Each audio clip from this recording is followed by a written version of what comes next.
Je commence donc par poser une question qui a été posée par Magali, qui ne peut pas assister, mais qui va voir en live donc le replay.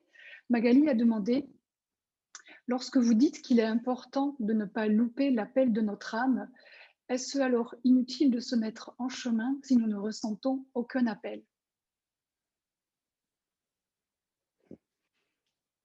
Oui, c'est une question intéressante parce qu'elle concerne beaucoup de personnes et elle demande d'être précisée, un peu explicitée.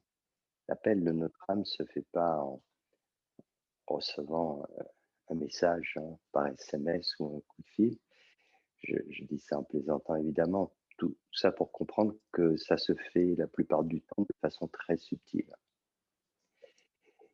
Question que pose Magali veut dire que si elle ne ressent pas cet appel, alors est-ce qu'il faut donc ne pas se mettre en chemin? Mais la question qu'il faut se poser au préalable, c'est est-ce que je ne perçois pas cet appel parce que je ne suis pas suffisamment attentif, ou alors c'est vraiment parce qu'il n'y en a pas? La plupart du temps, lorsqu'on se pose déjà la question, c'est qu'on a déjà eu un appel. Et dans le cas de Magali, c'est encore plus fréquent puisqu'elle s'adresse à un enseignant spirituel. Et si elle s'adresse à un enseignant spirituel, c'est que c'est son âme qui l'a poussée. Donc cet appel de l'âme, il est là, il est clair. Sinon, elle ne poserait pas la question et certainement pas à quelqu'un comme moi. Donc ça veut dire que c'est son âme qui la pousse vers cela. Et bien souvent, ça se produit ainsi. Toujours prendre conscience que notre âme tend à nous verticaliser et notre ego veut faire tout le contraire, rester dans l'horizontalité, surtout ne pas s'élever en conscience, ne pas tendre vers la lumière, car sinon cet ego est mis à mal et risque même de disparaître. Donc, il y a toujours, de façon plus ou moins consciente, certaines esquives pour ne pas percevoir ces appels.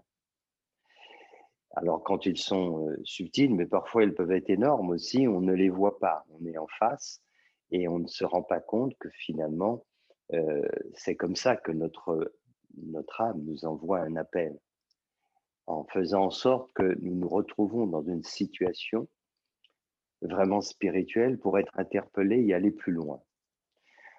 Donc, je vais être très clair là-dessus. Déjà, si on se pose la question, ça veut dire que cet appel, on l'a reçu, et souvent déjà plusieurs fois. Et en l'occurrence, si on pose la question à quelqu'un comme moi, alors ça veut donc dire que c'est notre âme qui nous a poussés dans ce sens, et c'est ça l'appel de l'âme. Voilà. Une question dans le même sens sur ce chemin spirituel, cet appel. Claudine demande: est-il possible que tu m'accompagnes sur le chemin de l'éveil en tant que maître spirituel? Et elle pose aussi une deuxième question pratique: est-ce possible une relation de maître à élève à distance? Alors, c'est une question très intéressante. Elle est très intéressante parce que on ne peut pas y répondre de façon manichéenne. Dans un premier temps, oui, bien sûr qu'on peut être enseigné à distance. On peut continuer à recevoir les enseignements de Bouddha, de Krishna, de Jésus. Je ne parle pas en lisant forcément je dirais les textes sacrés, la Bible ou les Védas, etc. Non, on peut vraiment être dans une connexion subtile où on va percevoir ces enseignements. Toujours est-il que ça a quand même une limite. Quand l'autre n'est plus présent, même s'il y a cette possibilité de se connecter, car cette dimension de la conscience transcende le temps et l'espace. Mais c'est notre capacité à bien percevoir, recevoir ces messages, à les interpréter. Donc, on peut faire un bon bout de chemin et recevoir des enseignements, déjà avec des êtres qui ne sont plus présents, mais encore plus avec des personnes qui sont présentes. Ce que je fais, c'est que je transmets des enseignements. Ça peut aider, évidemment, ça aide un certain nombre de personnes, à cheminer, à avancer. Pour certaines personnes, ça va être vraiment de grandes avancées. Pour d'autres, ça peut être différent parce que c'est aussi fonction de ce qu'on accepte de remettre en cause. Car tout le monde l'a bien compris, dans mon approche, il ne s'agit pas de s'en prendre à qui que ce soit d'autre, mais à faire un travail sur soi. Comprendre que l'éveil de notre conscience est le fait de notre développement spirituel. Et donc, cela nous incombe, ce que l'on a à faire pour parvenir à cela. Et une des premières règles sur le cheminement spirituel, c'est ne pas se tourner son regard vers l'extérieur. Ne pas croire que le problème, c'est l'autre, qu'il y a toujours quelque chose d'extérieur qui nous empêche d'avancer. Alors, quand on a compris cela, évidemment, si on est seul, à distance, on est un peu jugé parti. On peut estimer, à un moment donné, qu'on a fait des progrès, qu'on a fait des avancées. Il y a des éléments tangibles, d'ailleurs, qui peuvent nous montrer qu'on avance. Et au final, on peut aller quand même loin. Quand on écoute des enseignements, quand on les met en application et quand aussi, à distance, on prend contact avec un enseignant spirituel pour lui poser des questions pertinentes, des vraies questions, et qu'on est à l'écoute pour mettre en pratique. Voilà. Et on sentira qu'on avance d'autant plus quand il y a à la fois beaucoup de choses qui nous parlent, qui résonnent en nous, et puis d'autres qui, à un moment donné, qu'on n'arrive pas à comprendre, qui nous dépassent. C'est normal, c'est parce qu'on doit cheminer, on doit avancer, donc on est forcément à un moment donné confronté à des choses qui deviennent vraiment difficiles. Et c'est là justement que cette relation d'enseignant, enseigné, de maître à disciple est importante pour justement aider à franchir ces étapes. Alors oui, très clairement, on peut à distance déjà avancer vraiment.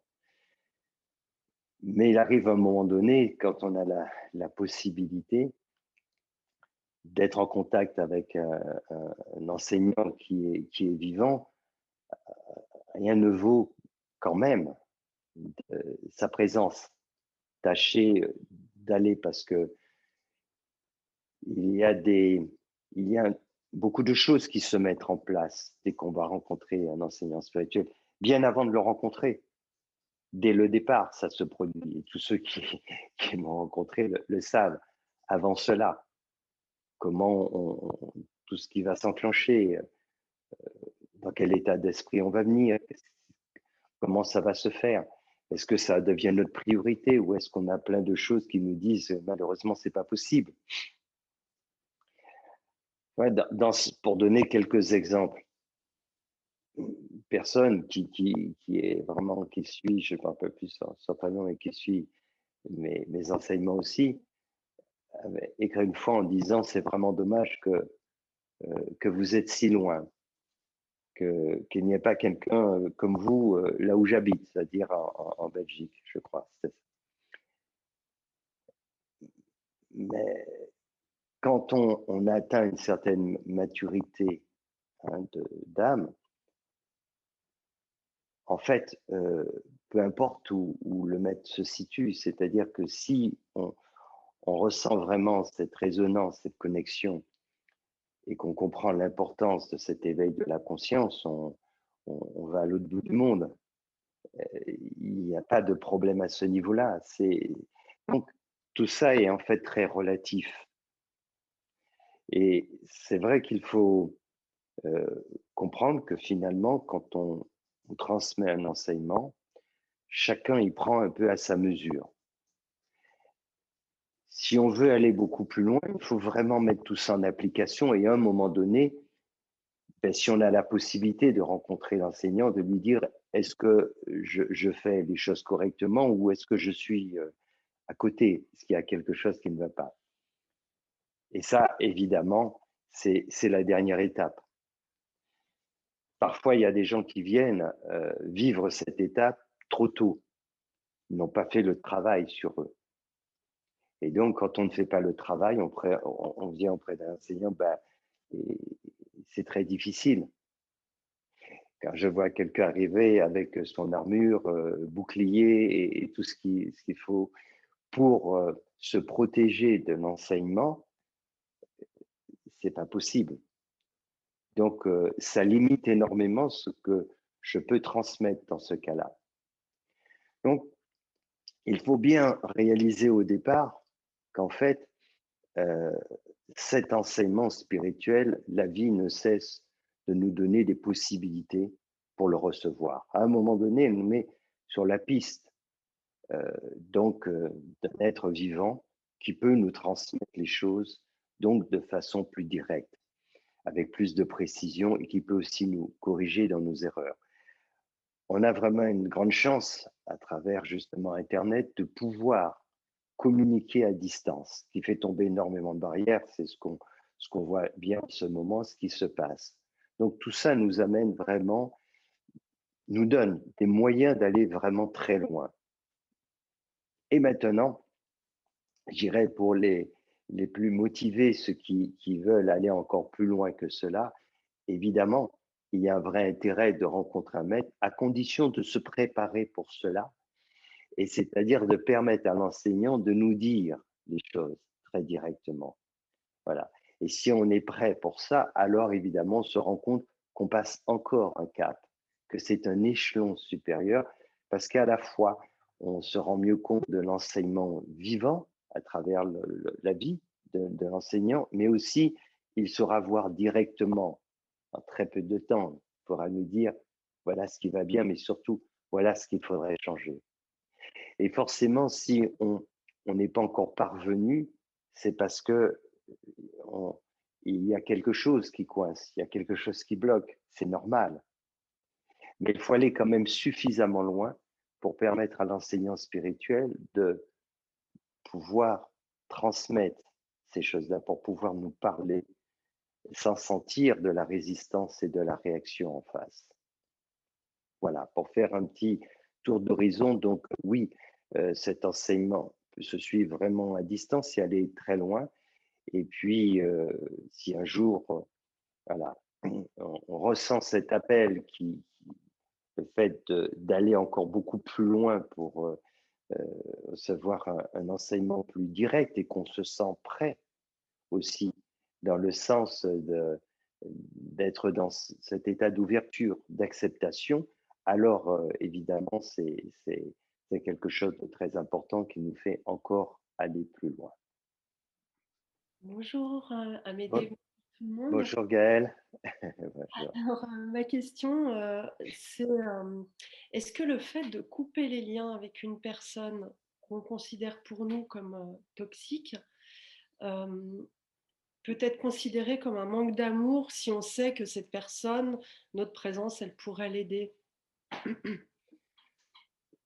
Non, pas du tout. Le fait de couper les liens, alors on va être clair sur ce que l'on entend par là. Il y a dans notre cheminement spirituel euh, des rencontres qui vont être propices et qui vont nous aider à cheminer, et le contraire est vrai aussi. Et d'ailleurs, pas que dans le cheminement spirituel. On peut ressentir intuitivement que on a, il peut avoir du danger pour nous de fréquenter certaines personnes par rapport à des relations qui ne sont pas compatibles. Alors, on peut les sentir comme toxiques pour nous, mais disons en tout cas qu'elles ne sont pas du tout compatibles. C'est important d'en prendre considération. C'est pas un manque d'amour, car il n'y a pas d'obligation finalement à être, je dirais, à entretenir des relations. L'amour, c'est pas ça en réalité. C'est de ne pas rentrer dans la détestation. C'est de ne pas fonctionner de cette façon. Mais on ne va pas pouvoir aider l'autre non plus s'il y a vraiment incompatibilité, s'il y a une impossibilité d'avoir une relation apaisée, bienveillante, etc. Donc, il faut absolument prendre le parti quand ça se produit. Au contraire, je dirais de prendre du recul et de ne pas insister. Et il faut pas, effectivement, il ne faut pas qu'il y ait de confusion. C'est pas un manque d'amour que de dire stop ou de prendre de la distance.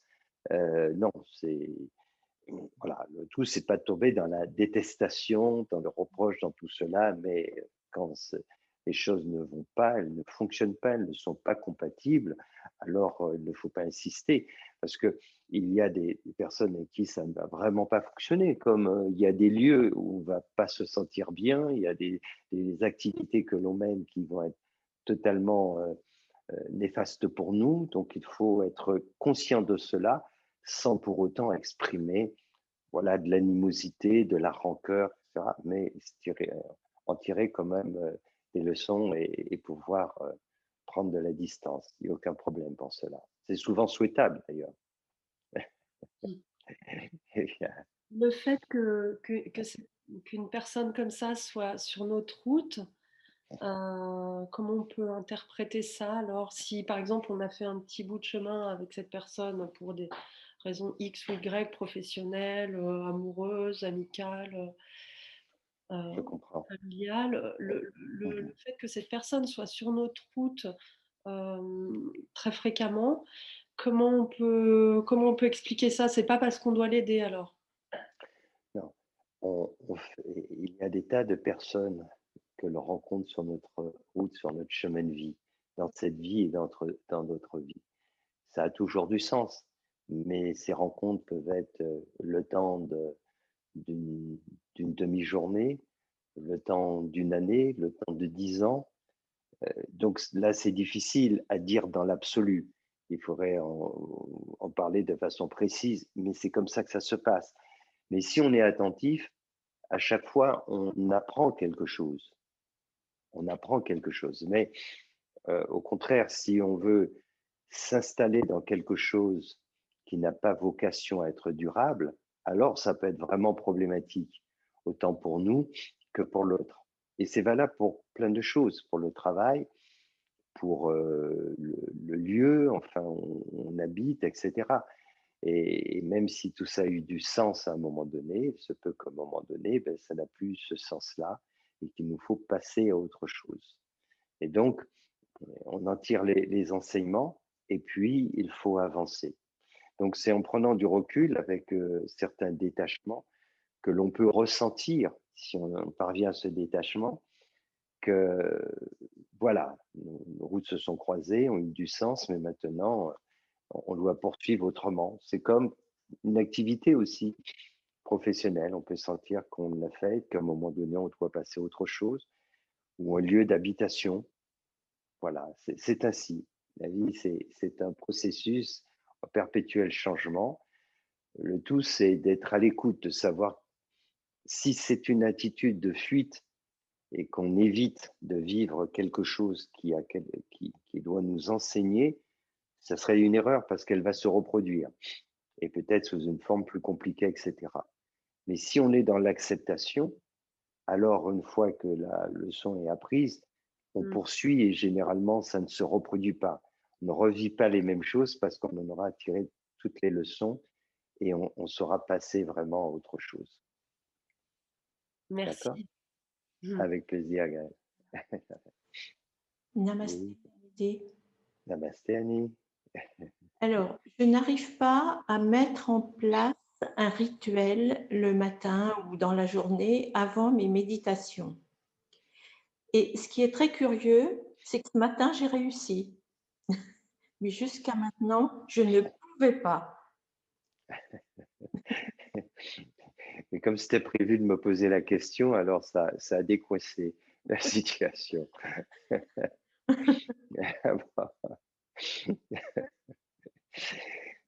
Ça a l'avantage quand même, hein, chaque fois c'est une question à me poser, elle va se résoudre avant. Oui, mais c'est vrai, j'ai déjà remarqué que ça se produit. Ouais, je comprends. Je comprends.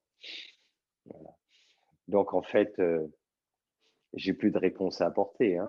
Oui, Bon, c'est parfait. Mais c'est un bel exemple pour beaucoup d'autres, hein. Il saura qu'il suffit de penser un peu à cette question avant et la réponse pourra venir. Mais alors, ça vient aussi comme ça, ah oui, alors, bien est-ce que sûr. je peux me permettre de poser une deuxième question? Oui, Annie. Lorsqu'on est observateur d'un objet, etc., comment entrer en résonance? Ouais, c'est la suite, en fait. Quand on est neutre, quand on est observateur, Oui. c'est-à-dire sans jugement, sans chercher à évaluer, sans chercher à quoi que ce soit, il arrive un moment donné où ça se produit tout naturellement. Voilà, ça va se produire naturellement, sans effort. Ça se produit pourquoi? Parce que on est tous connectés, on est reliés, Mmh. mais on l'est sur des plans subtils. Et ces plans subtils, ils seront perceptibles si notre mental s'estompe, si on arrête nos pensées, si on devient très fluide comme cela, et donc ne cherchant plus à analyser, à interpréter, à un moment donné, ça peut se faire, tout simplement. Alors c'est très subtil, parce qu'on peut imaginer, on peut croire que ça vient de nous. C'est pour ça que je dis que c'est vraiment très subtil. Et la différence est importante. On peut entrer en résonance, et quand on entre en résonance, à ce moment, c'est l'objet qui nous parle. On n'est plus dans l'analyse, on n'est plus à tourner notre regard vers l'objet et en pensant ceci ou cela, mais c'est le contraire qui se produit. Et donc, à ce moment-là, on peut ressentir des choses. Ça peut se traduire par des informations que l'objet peut nous transmettre. Mmh. Et ces informations, elles ne sont pas le fruit de notre analyse ni de nos préjugés. C'est pour ça qu'il faut du temps de la pratique pour bien discerner Mmh. cela. Et à ce moment-là, on peut arriver à comprendre que c'est effectivement euh, le fait d'être entré en résonance qui fait que l'objet peut nous parler. Mais pour entrer en résonance, il faut d'abord être neutre, observateur. Mmh. Je vous Voilà, ouais. remercie beaucoup. Avec plaisir. Oui, bonjour. Bonjour. Oui, Namaste, Zoltan. oui, namasté. C'est une question pour savoir que puis-je faire pour venir en aide à mon prochain. Voilà. Je ne sais pas comment poser ces questions autrement parce que, pour le moment, ben, j'aimerais bien faire quelque chose de ma vie et que ce soit utile pour mon prochain et pas juste pour me satisfaire personnellement. Voilà. Très bien. En fait, ce genre de question, elle vient du mental, de notre ego. L'ego n'aura jamais la bonne réponse. Alors, c'est tant mieux quand la réponse ne vient pas. Parce que quand elle vient très rapidement, c'est généralement notre ego qui a un plan. Mhm. C'est généralement pas, c'est pas un bon plan. Donc, c'est plutôt bien de ne pas avoir de réponse. Ok. C'est un bon départ. Parce que cette réponse, il faut qu'elle vienne d'ailleurs. Et Mhm. pour qu'elle vienne d'ailleurs, il faut avant tout faire ce cheminement spirituel pour soi. Alors ça, c'est vraiment intéressant parce que s'il y a bien quelque chose qui n'est pas égoïste dans ce monde, et il y en a très peu, c'est de faire tout pour s'élever en conscience. Le travail que l'on fait, le travail spirituel, Mhm. il va servir à tout le monde. Donc ça, c'est vraiment quelque chose d'important. Et quand on fait ce cheminement spirituel, quand on tâche de s'élever en conscience, alors, au fur et à mesure qu'on avance, il va y avoir des perceptions et notamment ces messages qui vont venir pour nous dire en réalité ce qu'il faut faire. Ça se fera à un moment donné. On le sentira. Il ne faut pas être pressé Mhm. parce que beaucoup de personnes anticipent, mettent la charrue avant les bœufs. C'est comme les gens qui ont des problèmes de santé, qui vont tâcher de se guérir à travers des thérapies. Très vite, ils vont faire des petites formations et en quelque temps, eux-mêmes veulent soigner des personnes en tant que thérapeutes alors qu'elles n'ont toujours pas réglé leurs problèmes, Mhm. vraiment en profondeur. Ça reste trop superficiel. Donc, ce qu'il faut, ce que je peux recommander, Oui. c'est d'aller le plus loin dans ce cheminement spirituel, dans cette compréhension. Beaucoup de personnes, et on le voit bien dans le contexte en plus dans lequel on est, à travers toutes ces communication, ces informations qui circulent sur les réseaux sociaux et tout, s'approprie plein de choses comme ça de façon éparse et très vite commence à ériger des dogmes, commence à dire il faut faire ceci, il faut faire comme cela, etc. Et en voulant aider les autres, c'est plus de l'égarement. Parce que soi-même, on n'a pas encore trouvé la voie. Donc, il y a Donc, des formes de signes qui doivent se présenter de manière naturelle. c'est clair. Et il faut sentir qu'il y a une avancée vraiment qui se fait à un moment donné. Et en fait, cette avancée sur ce cheminement va être déjà une aide pour les autres. Parce que ça se voit, ça se sentira, va se produire quelque chose. Et puis, parfois, si l'intuition devient suffisamment claire de s'inscrire dans telle ou telle démarche, on le ressentira. Mais ça sera plus une histoire c'est pas une histoire de notre ego. Voilà. Donc tout ça, ça se met en place progressivement. Bon, ok. Mais dans un premier temps, c'est plutôt une bonne chose de ne pas savoir clairement. C'est pas du tout un problème.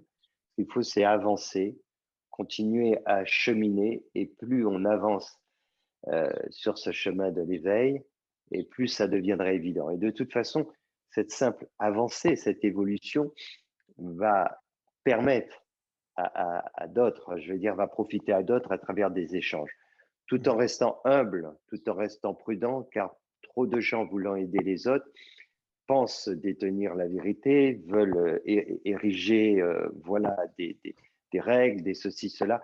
La meilleure façon, en fait, d'aider aussi autour de soi, c'est de faire ces changements conséquents pour soi-même.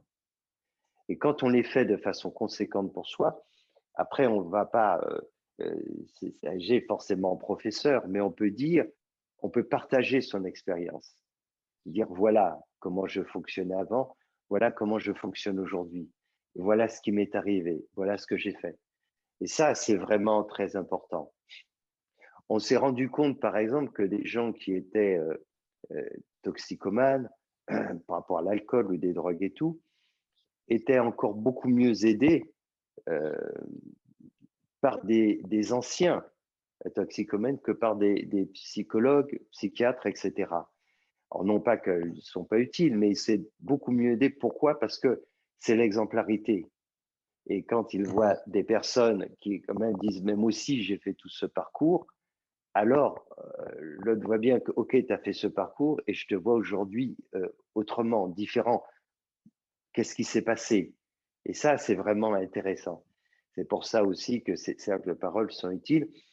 Et ils sont là, non pas, je dirais, ce n'est pas des cours magistraux qu'on donne aux autres, mais on parle de son expérience, à condition justement qu'on ait cette expérience et qu'on a cheminé pour vivre soi-même une transformation. Donc ça, c'est vraiment une bonne façon de pouvoir ensuite aider les autres, c'est de faire ce travail sur soi. Bon. D'accord? Namasté. Merci Namasté. Avec plaisir. Bonne continuation. Nous avons une question qui nous a été posée par email. C'est une question de clarification qui est de Marie-Paul. Lorsque nous parlons du mal et de l'ego, est-ce que nous parlons de la même chose? Lorsque nous parlons du mental et de l'ego, est-ce que c'est la même chose? Alors, il y a des nuances. C'est-à-dire qu'il n'y a pas d'ego sans mental, mais le mental peut continuer à être utilisé par notre conscience sans l'ego. Voilà, il faut bien comprendre. L'ego, ça va être cette personnalité, le personnage qui s'est façonné, qu'on a façonné et qui était façonné par notre éducation, notre culture, la société, auquel nous sommes identifiés. Il fonctionne forcément avec le mental. Sans mental, tout ça, ça s'effondre. Mais toujours est-il que quand on transcende cette dimension de l'ego, on va utiliser les facultés intellectuelles, le mental, mais il y aura une utilisation qui sera faite dans cette dimension spirituelle. Donc voilà, l'ego, c'est vraiment la personnalité qui a été façonnée, hein, comme je disais, notre éducation, notre culture. Et effectivement, cette personnalité utilise beaucoup le mental pour expliquer, justifier, etc. Mais dès lors qu'on cesse l'activité du mental, on la freine, alors on s'aperçoit que tout ça, ça tangue. Voilà. Dès lors qu'on n'est plus dans le mental, c'est-à-dire dans la cogitation, dans la réflexion, dans l'analyse, dans tout cela, alors tout cela se calme, tout cela s'apaise et cela permet effectivement à notre conscience d'émerger, d'écouter notre intuition, de permettre à cette dimension spirituelle de se manifester. Oui, bonjour, namasté. Bonjour Daniel. Namasté, bonjour. Moi, à Médée, j'ai vécu la retraite spirituelle et la guérison spirituelle. J'ai vécu un moment difficile avant et pendant, mais on peut dire que ça a changé beaucoup. Ça a changé au niveau de mon ego. J'avais un ego spirituel, moi j'appelle un ego spirituel assez fort dans le sens que je m'analysais beaucoup, m'intériorisais beaucoup. Mais maintenant, c'est comme disparu. C'est comme, je suis plus dans l'analyse.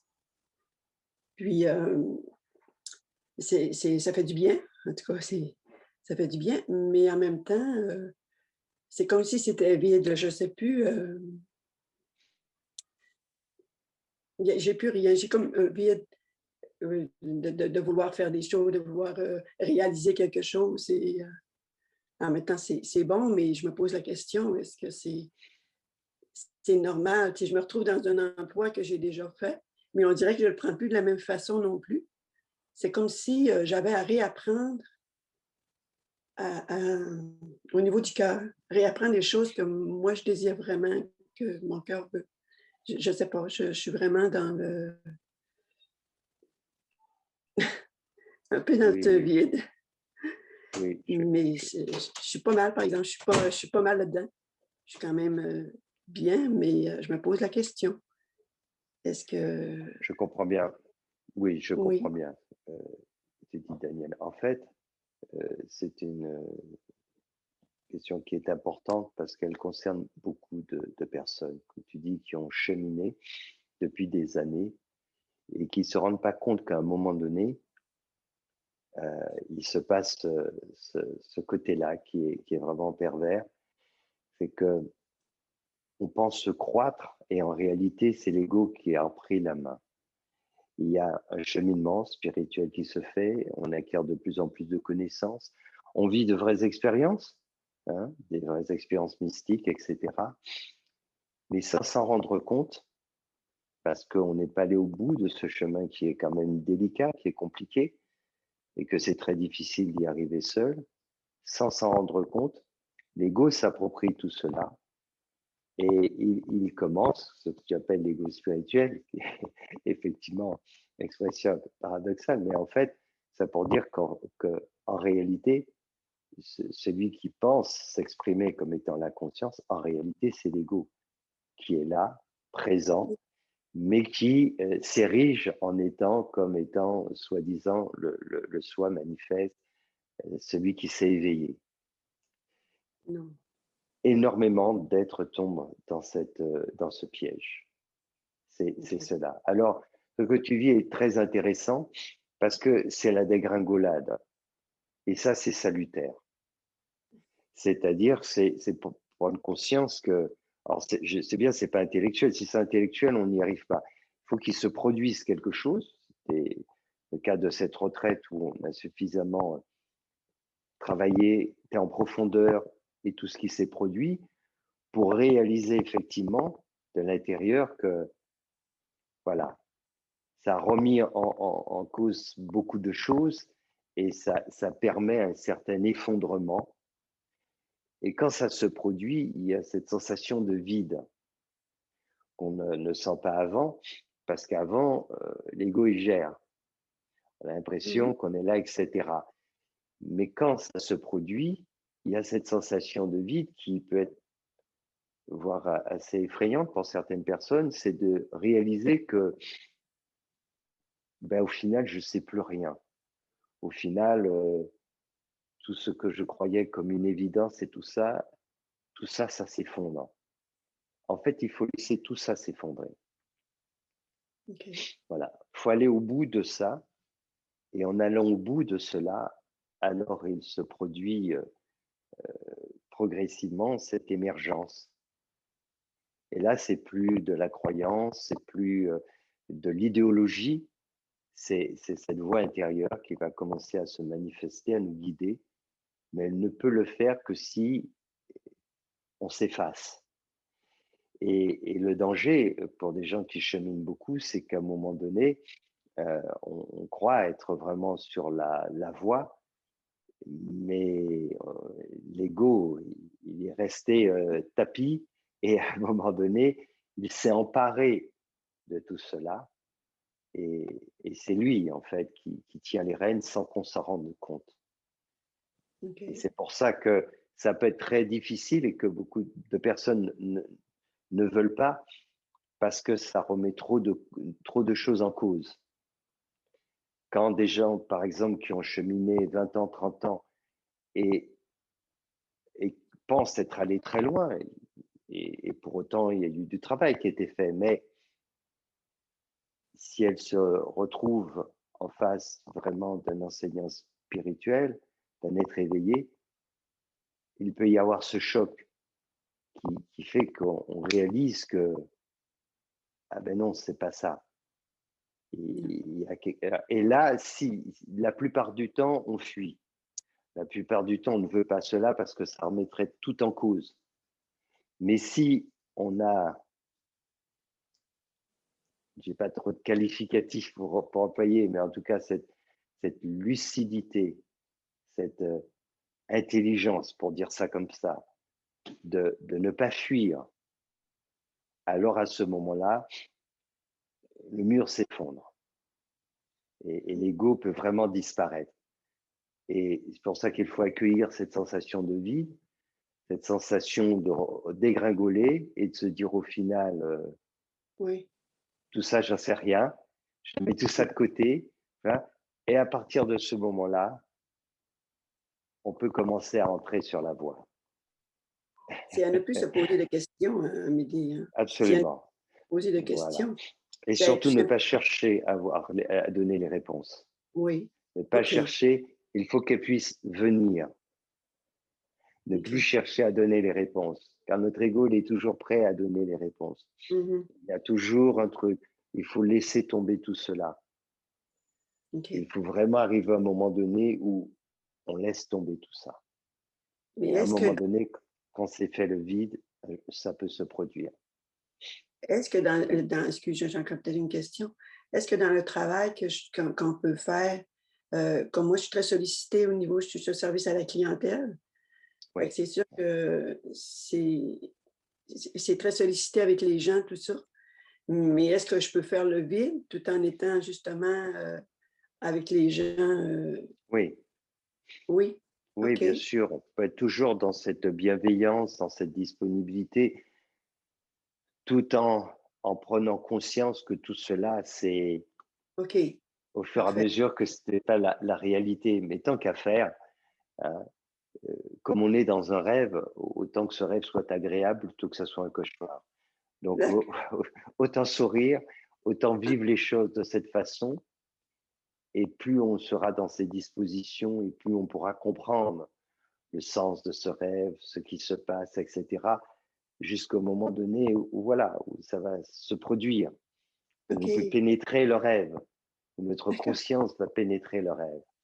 Ah bon, c'est bien. Merci Amélie. Je suis Avec contente. plaisir. Bien. Merci. Bonjour au Québec, tu es du Québec, je crois. De Isabelle qui dit Oui. s'être abandonnée à la vie et avoir beaucoup de mal à planifier. Et elle pose la question, comment faites-vous pour planifier des moments liés à vos activités et en même temps rester disponible à la vie? Il n'y a pas deux choses différentes en réalité. Moi, je ne planifie rien, mais tout est planifié. Donc, ce qu'il faut bien comprendre, c'est que qui planifie? Si c'est l'ego qui organise, etc., on est vraiment dans le mental. Maintenant, si vous agissez sur un autre plan, c'est autre chose. Vous savez qu'il y a un certain nombre de choses à faire et vous sentirez la façon de les faire. Parce que les choses existent, elles sont planifiées, mais elles se passent à un autre niveau. Donc, il faut garder de la fluidité pour pouvoir faire ce qui est planifié à un autre niveau. Et c'est là que ça rejoint la disponibilité. Il faut être dans cet état de disponibilité pour faire tout ce qui est planifié. C'est ça qui est important. Et la vie se charge de ce dont on a besoin. Sinon, c'est l'ego qui régente. Je dois organiser ceci et en même temps, je dois garder une certaine disponibilité pour ceci. Ça, c'est pas dans la démarche vraiment spirituelle à un certain niveau. La démarche spirituelle, c'est je m'en remets totalement à cette dimension spirituelle. Et quand on fait cette démarche, on réalise que les choses ne se font pas par hasard, que tout est organisé, mais à un autre niveau, que le moment où on doit partir, c'est pas la peine des fois d'y penser 2 ans à l'avance, ça peut se faire 2 jours, mais c'est planifié, c'est organisé. Mais si ça doit se faire à l'avance, c'est que ça a du sens, mais c'est pas dans une cogitation, c'est dans cette écoute spirituelle. Et c'est ça en fait qui est très important. Et ainsi, je dirais, ce qui est planifié et notre disponibilité, il n'y a pas de différence à cela, puisque tout est organisé sur un autre plan, sur le plan spirituel. Et donc, il faut être totalement disponible en esprit pour pouvoir justement faire tout ce que l'on a à faire. Voilà. Et il y a des moments, la vie nous dira, il ne faut rien faire. Et il faudra savoir l'écouter. Il y a des moments, on va faire beaucoup d'activités. Il y a des moments, on peut se retrouver dans une phase où on se sent très, très disponible pour plein de choses. Les moments, c'est différent. Mais si c'est notre ego qui l'organise, globalement, ça sera jamais parfait pour pas dire que ça sera mal fait. Mais si c'est notre conscience qui nous guide, alors ça sera toujours bien fait. Les choses se font au bon moment, de la bonne façon. À nous de suivre cela. Donc, il faut être juste disponible envers notre conscience, notre dimension spirituelle, et ensuite les choses se font. Et quand elles se font, on sait qu'elles sont bien ainsi. Quand on ne le fait pas de cette façon, on se dit « zut, j'aurais dû faire ceci » ou « j'aurais dû faire cela » ou « c'est dommage que ceci se passe, que se passe de cette façon », etc. Quand on est guidé par l'intuition, on n'a pas ce genre de réflexion. On sait que si on fait les choses comme ça, c'est parce qu'on ne l'a pas décidé sans sa tête, c'est parce qu'on est guidé par notre conscience qui nous dit c'est ici et maintenant. Et c'est comme ça. Après, peu importe les résultats. Voilà. Des résultats qui peuvent paraître magnifiques au départ, ok. Il y a des résultats qui peuvent paraître pas du tout bons, c'est ok quand même. Voilà, ce qui importe, c'est de sentir qu'on agit en conscience, c'est-à-dire guidé par notre conscience. C'est ça en fait. Et donc à partir de là, c'est-à-dire dans cette disponibilité totale de l'être, on va faire ce que l'on a à faire, tout simplement. Et c'est ça le plus important. Oui, Swami, une Oui, question voilà. de Béatrice, qui semble perdre un petit peu espoir en écoutant les informations. Elle dit, lorsque l'on est lucide, entre parenthèses, enfin que l'on croit l'être, mais pas encore éveillé, comment avoir un peu d'espoir pour ne pas trop déprimer? En fait, elle fait allusion à l'état du monde, à toute la souffrance, les guerres, les conflits et tout ce qui se passe aussi avec la situation actuelle. Elle se demande comment avoir de l'espoir.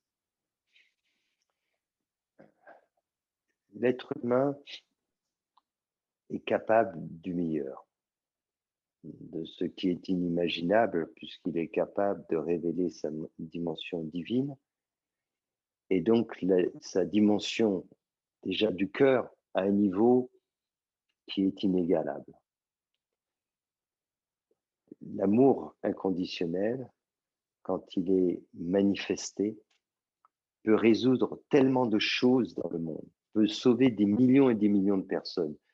Une personne peut le faire, une seule personne. Cette personne peut entraîner des tas d'autres personnes. Voilà le pouvoir que nous avons, le pouvoir du cœur, le pouvoir de la conscience. Ces pouvoirs sont incommensurables.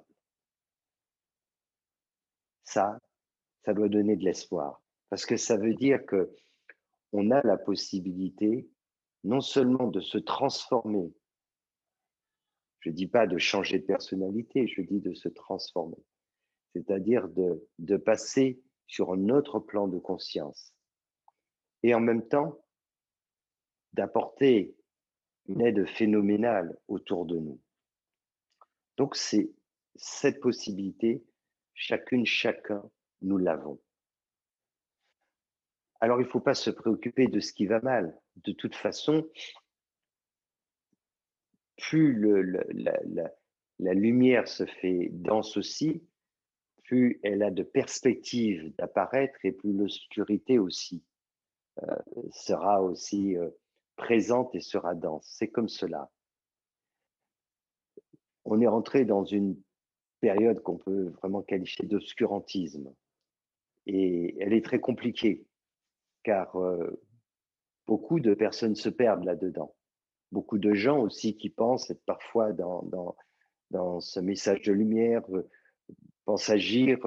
C'est comme on en parlait tout à l'heure sur notre plan avec Daniel, beaucoup de gens qui, depuis des années, croient être vraiment clairement dans ces démarches spirituelles, tenir un langage, avoir un cheminement cohérent, un jour réalisent qu'il y a mal donne, il y a une erreur. Ça sera le cas pour beaucoup de gens encore, parce que c'est compliqué. Quand ces forces obscures se densifient, elles sont de plus en plus fortes et elles arrivent à nous tromper, à nous faire croire en réalité que c'est dans cette direction qu'il faut aller alors que c'est à l'opposé. Donc, c'est très compliqué aujourd'hui. Mais d'un autre côté, on a une chance extraordinaire. C'est que beaucoup d'êtres peuvent vraiment s'élever en conscience, si ce n'est s'éveiller, mais s'élever grandement dans cette période très particulière parce qu'on vit justement un moment historique, un moment de l'humanité très particulier qui fait que si on parvient à faire grandir suffisamment cette lumière, alors on peut basculer du bon côté, faire en sorte que cette dimension du cœur et de la conscience puisse être suffisamment représentative dans le monde, suffisamment forte pour entraîner suffisamment de monde et changer la donne. Mais jusqu'au bout, il faudra se battre contre l'obscurité. Jusqu'au bout, des êtres vont croire se battre pour la lumière et ils vont se tromper. Jusqu'au bout, ça va se passer ainsi. En étant totalement convaincus qu'ils le font. Comme des gens ont mené des croisades en pensant qu'ils le faisaient voilà, au nom de Dieu et que c'était une très bonne chose. Alors, ce qu'il faut, c'est surtout ne pas désespérer, il faut utiliser son pouvoir et de se dire, ce pouvoir, je ne vais pas l'utiliser contre qui que ce soit, mais pour soi, pour tout le monde en réalité. C'est le pouvoir du cœur et le pouvoir de notre conscience. Je l'ai dit, ce pouvoir du cœur est incommensurable. Alors, si on s'occupe de cela, c'est-à-dire de faire grandir cette dimension d'amour, alors on va réaliser qu'on a le pouvoir non seulement de se transformer, mais de transformer le monde. Et quand le cœur s'éveille, quand il s'ouvre, alors il permet à notre conscience de nous guider. Et ça, c'est vraiment la chose la plus extraordinaire. Donc, nous avons tous ce fabuleux pouvoir et je recommande à Béatrice que ça, c'est un formidable espoir et qu'il faut se focaliser là-dessus. Et si chacun fait grandir cette lumière intérieure, l'obscurité sera vaincue. car il faut beaucoup moins de lumière pour combattre toute l'obscurité. Il en faut un peu quand même. Donc, voilà le formidable espoir que nous pouvons avoir. Le reste, c'est inévitable. C'est inévitable. Les catastrophes, il y en aura d'autres. Les confrontations, elles seront de plus en plus violentes, et en France notamment, et le pays, ça va s'accentuer. Mais il ne faut pas se laisser, je dirais, il ne faut pas se laisser décourager par cela, parce que c'est inévitable, parce qu'il se produit quelque chose aussi qui est quelque chose de favorable pour l'éveil des consciences. Et il faut garder cette ligne-là. Et si je peux donner ce conseil, c'est que si on se demande est-ce que je suis dans la bonne direction, c'est très simple. Il faut s'en prendre à personne, de ne pas croire que la solution, c'est en faisant tomber un tel, que le problème que l'on vit dans ce monde, c'est à cause d'un tel, c'est de réaliser que la solution, elle est en nous, parce que le problème, il vient de chacun d'entre nous aussi.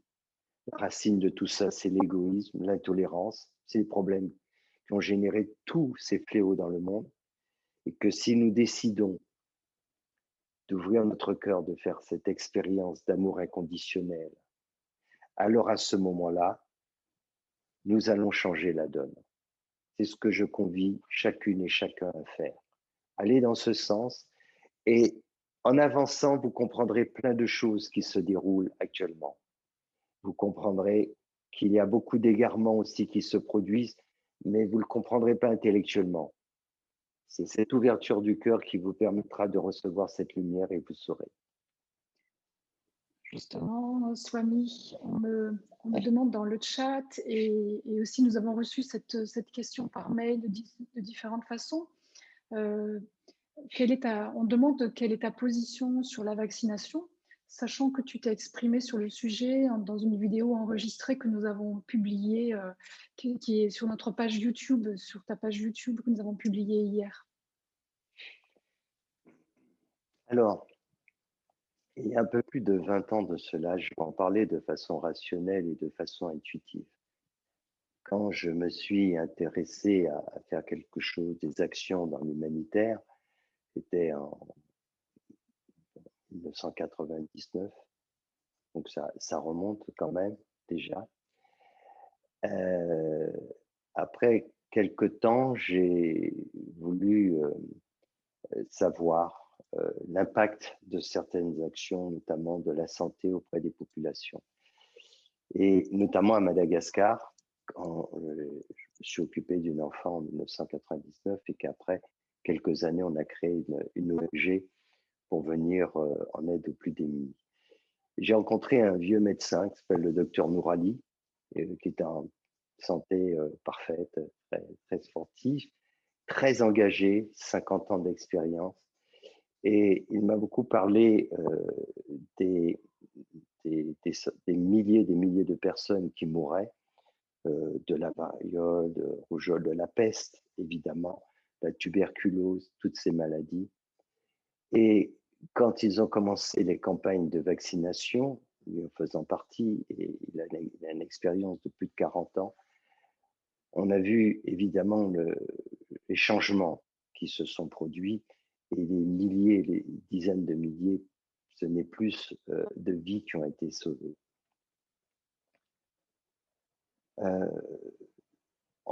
Je crois que c'était dans les années en 1345 ou 1400, si je ne dis pas de bêtises, en Europe, il y a eu une épidémie de peste, je crois que c'était la plus grave, qui a décimé, on estime, entre 30 et 50% de la population de l'Europe.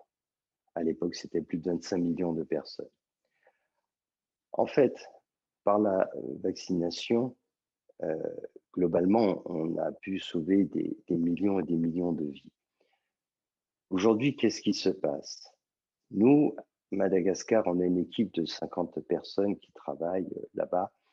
Et comme tu le sais d'ailleurs, Wanda, notre coordinatrice qui a beaucoup de mal encore à s'en remettre, qui a attrapé le Covid-19, entre 8 personnes sur 10, imaginez sur 50, ont été affectées par cette maladie. Je connais beaucoup de personnes là-bas, comme en Inde aussi, qui toutes me parlent de tas de gens, de proches qui sont morts suite à cette pandémie. Alors, évidemment, quand on me pose la question, j'ai d'abord une approche, je dirais, comme j'ai expliqué, j'ai eu d'abord une approche rationnelle à l'époque, même si évidemment j'ai toujours écouté mon intuition, et ça ne s'est pas contredit. C'est-à-dire que la vaccination m'a semblé évidente dans beaucoup de cas de figure. Et dans le cas qui nous intéresse, je le dis de façon très claire, pour moi, je ne vois aucun problème à cela, à la vaccination. Je sais qu'il se dit des tas de choses à ce propos, mais ce qui me concerne, comme je disais, si je l'aborde d'une façon rationnelle, j'aurai une perception qui irait dans une certaine direction, mais même cela, je le mets de côté. Et quand je l'aborde sur un autre plan, je sais qu'il n'y a pas de problème. C'est la perception que j'en ai. Et je ne pourrais pas dire aux gens avec qui je travaille, dont j'ai la responsabilité, et qui sont dans cette situation de précarité, de vulnérabilité à Madagascar, de leur dire surtout ne vous vaccinez pas. Sachant toutes les personnes qui décèdent, car les chiffres officiels sont évidemment très très bas, n'ont rien à voir avec la réalité. Et ça, c'est des choses que je sais très directement. Donc, je ne suis pas du tout ambigu par rapport à cela. Ma position, elle est très claire. Je ne vois aucune espèce de problème à cela. Alors, je sais que ça fait réagir énormément de personnes, car évidemment, il y a tellement de choses qui se disent à propos des vaccins, sur les problèmes que ça peut générer, etc. On en parlera d'ici quelques temps pour voir qu'est-ce qui se produit au juste. Moi, je prends mes responsabilités. Je comprends les gens qui ont peur à ce niveau-là, car si on est à l'écoute aussi de tout ce qui se dit, je ne sais pas comment on pourrait garder son sang-froid. Je l'ai expliqué dans cette vidéo. On est aujourd'hui dans cette approche vraiment basée sur l'émotionnel. Donc, l'émotionnel a pris le dessus et donc suscite énormément de peur. Et on peut penser et prendre des décisions que l'on ne prendrait jamais si on avait plus de recul, mais on n'en a pas. Et je sais qu'il y a beaucoup de personnes qui ont peur même de s'exprimer sur ce sujet, tellement ils ressentent des réactions virulentes et ils n'ont pas envie d'apparaître, comme des gens naïfs, comme des gens stupides, parce qu'ils ont décidé de se faire vacciner. Alors, je ne dis pas que ceux qui décident de ne pas le faire, ils ont leur raison. Et moi, intervenant dans des pays notamment où des gens vivent dans une extrême pauvreté, je ne parle pas de précarité, je parle d'extrême pauvreté, et dans le système de santé, voilà, j'en parle même pas parce que là, il n'y a ni oxygène, il n'y a rien de tout ça pour la plupart des personnes. Des maladies même bénignes, ils peuvent en mourir. Donc, il est clair que pour moi, les recommandations que je fais vis-à-vis de ces personnes, c'est s'ils peuvent se faire vacciner, qu'ils le fassent. Voilà. Donc là-dessus, je suis très clair. Et en même temps, comme je le redis, j'accuse une personne dans ce sens et je comprends bien les peurs, les appréhensions, voire plus que cela. Je sais que les gens ont déjà réagi, on dit on est très déçus, on pensait que tu étais quelqu'un qui avait une vision, mais là vraiment, tu vois pas ce qui se passe derrière ça. On en reparlera avec un peu de recul pour voir qu'est-ce qui se passe derrière ça et qui est finalement ce qu'il y a vraiment, ce qui se déroule derrière tout ça. Et peut-être que certaines personnes réaliseront à un moment donné qu'il y a aussi des personnes qui ont intérêt à susciter ces peurs de la vaccination, qu'il y a d'autres intérêts derrière cela, qu'il y a des manipulations qui peuvent se faire à un autre niveau qu'on ne voit pas venir. Donc, l'avenir nous le dira. Mais en tout cas, pour ma part, je suis clair là-dessus. Et surtout, ce que je voudrais dire, c'est que il faut vraiment le dissocier de ce côté en plus spirituel, parce que là aussi, on m'a rapporté que j'en pensais que si on se faisait vacciner, ça pouvait affecter notre dimension spirituelle. La seule chose qui puisse affecter notre dimension spirituelle, c'est l'égoïsme, c'est notre intolérance, l'individualisme, mais c'est pas un vaccin qui va pouvoir affecter notre soi, notre dimension spirituelle qui de toute façon ne peut être affectée par quoi que ce soit. Donc il n'y a aucun problème à ce niveau-là. Et si on veut la laisser se manifester, c'est pas un vaccin qui va poser un problème à ce qu'elle se manifeste. Elle va se manifester par l'altruisme, par la générosité, par la tolérance, par la bienveillance. C'est comme cela qu'elle va se manifester. Et il n'y a pas quoi que ce soit qui pourra l'empêcher.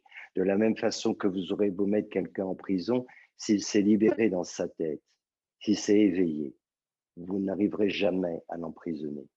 Mais vous pouvez donner toute la latitude à quelqu'un sur le plan physique, sa mobilité, tant qu'il ne s'est pas libéré de son ego, il est enfermé dans les murs, dans cette prison du mental. Donc, du côté vraiment purement spirituel, il n'y a vraiment rien à craindre de ce côté-là. Vraiment rien. Après, ce sont d'autres considérations que je respecte, des gens qui ont des craintes, des peurs, je respecte. Mais quant à moi, et compte tenu de mes responsabilités, je recommande aux personnes, notamment vulnérables, de le faire. Et c'est vrai que parfois, on peut s'interroger lorsqu'on a moins de risques, lorsqu'on se trouve dans un contexte où finalement, on a un peu de chance de l'attraper. Si on l'attrape, c'est pas très grave. Et puis aussi, si on a un problème, on a tout un système de santé qui nous permet cette prise en charge. Beaucoup de personnes n'ont pas ce luxe. Ils n'ont pas cette possibilité-là et ils ne peuvent pas compter sur toutes ces aides. Donc, on se trouve aussi, beaucoup de gens se trouvent dans une situation différente. Voilà. En tout cas, ce que je recommande, c'est d'aborder tout ça avec beaucoup d'apaisement, d'aborder tout ça avec beaucoup de calme, de sortir de cette polarisation, car il y a beaucoup de tensions et qu'aujourd'hui, les gens ont du mal à exprimer leur avis simplement, sans ressentir de l'adversité, et même au sein des familles, des propres familles où les gens n'arrivent plus à se parler, ça crée des tensions extrêmes. C'est quand même terrible d'en arriver là. Et là, c'est même pas le vaccin, on n'a même pas reçu la piqûre. Ça montre qu'on est déjà engagé dans un fonctionnement qui n'est pas bon. On perd notre bienveillance, on perd ce calme, on perd le respect pour l'autre, on perd tout cela. Mais je comprends pourquoi. Parce que quand la peur s'insinue, quand on pense que l'autre représente un danger pour nous, quand on nous dit que l'autre nous veut du mal, va nous faire ceci, va nous faire cela, à un moment donné, on peut avoir de telles réactions. Mais il faut y faire attention. Car c'est comme ça qu'il y a des guerres qui ont été fomentées, c'est comme cela qu'on a déclenché des génocides en stigmatisant des personnes, des populations, en leur disant ils sont le mal, il faut les détruire. Donc, je demande beaucoup de pondération, beaucoup de calme et au final, se respecter les uns les autres. Ceux qui font le choix de ne pas se faire vacciner, ils font ce choix. Ils ont des raisons, il n'y a pas de problème pour cela. Et qu'ils acceptent aussi le choix des autres. Voilà. C'est vraiment important d'être dans cet esprit de tolérance et puis d'avancer. Et avec le temps, on y verra aussi un peu plus clair. Chacun verra finalement si sa position était la meilleure. Mais d'ici là, faisons preuve de bienveillance et beaucoup de tolérance. Bonjour. Oui, bonjour Philippe. J'ai toujours été attiré par la couleur verte et notamment de la pierre émeraude. Et Oui, depuis quelques mois, je ressentais le besoin de porter cette pierre, alors que je ne porte jamais de bijoux, aucune pierre. Et donc, je me demande ce que ça signifie. Et il y a peu, j'ai lu le livre de Brenda où on évoque cette pierre émeraude qui a un rôle un peu mystérieux, je n'ai pas tellement bien compris. Voilà, c'est une question que je me pose à mon niveau. oui, je comprends. En fait, la vie nous parle. Brenda a expliqué effectivement dans son livre. C'est très symbolique. L'émeraude, hein, la table d'émeraude était écrit justement ces enseignements sacrés. Et moi, ça m'est arrivé, cette rencontre très particulière. C'est dans ces intuitions que j'ai reçues. Il m'a été dit que je devais recevoir une pierre et que c'était un émeraude. Et effectivement, cette pierre m'a été remise. Alors, elle était le symbole d'un enseignement, le symbole d'un enseignement sacré qui allait m'être transmis. Et c'est vrai que c'est arrivé de cette façon. Alors, la vie nous parle différemment aux uns aux autres. Il faut remettre les choses dans leur contexte. Donc, je ne connais pas clairement tout votre contexte, mais quand on ressent cela, alors c'est bien d'approfondir, d'aller un peu plus loin et de se rendre compte au fond quel est le message que l'on souhaite nous transmettre à travers cela, sans chercher forcément à, mais il y a sans doute un message, et justement le fait de le lire dans le livre de Brenda, ça met sur la piste. Moi, c'est ce qui m'est arrivé à un moment, c'est ce qu'explique Brenda, c'est cette émeraude, je ne savais pas pourquoi, je ne porte pas de bijoux, particulièrement de choses, et voilà, je savais qu'elle devait venir, et un jour, j'en ai parlé, comme cela, ouais, c'est à ma mère, et elle a retrouvé dans un endroit comme ça, elle ne savait pas, une pierre qui était une émeraude. Et quand j'ai vu, je savais que c'était cette pierre. Et ensuite, à travers les méditations, j'ai compris le sens. Voilà. Il est dit que c'est sur une table d'émeraude que des enseignements sacrés ont été écrits. En fait, c'était symbolique pour me dire, j'ai des enseignements que je vais recevoir qui sont vraiment sacrés. Hein, et c'est ce qui s'est produit. Et cette fameuse pierre, d'ailleurs, elle fait une bague. Elle existe toujours. Voilà. Mais c'est bon. Je ne portais jamais de bijoux. Celle-ci, je l'ai gardée. Je la mets de temps en temps. Voilà. Donc, voilà, il faut tâcher de sentir, mais ça, c'est souvent des signes. Et là, je le perçois comme un signe, effectivement. Je pense qu'il faut l'approfondir. La vie veut transmettre un message et je pense que c'est un beau message qui est transmis. En tout cas, c'est la perception que j'en ai. Généralement, c'est un très beau message à travers les brodes. Hein.